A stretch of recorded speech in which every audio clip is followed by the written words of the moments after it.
and to advance the peace, prosperity. Ndugamano cia utongoria mbunge-ini itiganite cia kaunti itiganite guku bũrũri-inĩ nĩ ikinyĩte mbunge-inĩ ya kaunti ya Kajiado. Thutha wa gĩkundi kĩa MCAs mbunge-inĩ ĩyo na arĩa manyitaga mbaru gavana Ole Lenku kũruta mũkana wa kuhagura spika Johnson Osoi kuma giturwa-ini kĩu ihinda-inĩ rĩa thikũ 7 ciũkĩte. As Kajiado County Assembly, it is high time that our speaker resigns.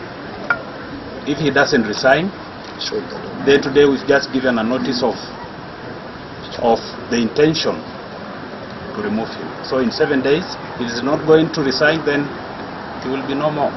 Sisi kama majority tumesema sisi hatuwezi kuwa part of the training ya kukula pesa ya mwananchi, training ambayo ni scam, training ambayo ni illegal, na tunataka kuambia members of the public, whatever training that is going on in Mombasa, there is no training there.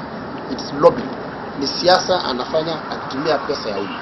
Mũigana wa MCAs 26 na arĩa mekĩrĩte thaĩri mutaratara ũyũ wa kuhagura spika Johnson Osoi kuma giturwa-ini kĩu mamukuruhanĩtie na gũkorwo akihuthira ũru giturwa kĩu ũndũ ũrĩa uhotometie mĩrutĩre ya wĩra mbunge-inĩ ĩyo. Guku makiuga arahũthĩrire mbeca cia mũingĩ gũtwara gĩkundi kĩngĩ kĩa MCAs mwena wa gĩcũa-inĩ. We have resolved as members of Kajiado County Assembly by a clear majority that he will go.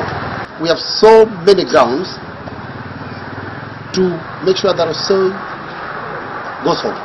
Ngucanio ĩno yothe ĩkĩrĩkana gũkorwo yumanĩte na itua rĩa spika Osoi kũingĩra gĩkundi gĩa Tata Alliance na kĩrĩa wĩra wakĩo nĩ kũhũra ũtongoria wa gavana Ole Lenku mbere ya gĩthurano gĩa 2022. Ũndũ ũrĩa wĩrĩkanĩte gũcũngĩrĩria njĩtũkano gatagatĩ ka MCAs a mbunge ya kaunti ĩno. Ngiribatara Kameme TV, njĩtagwo Mwaura Wagunya.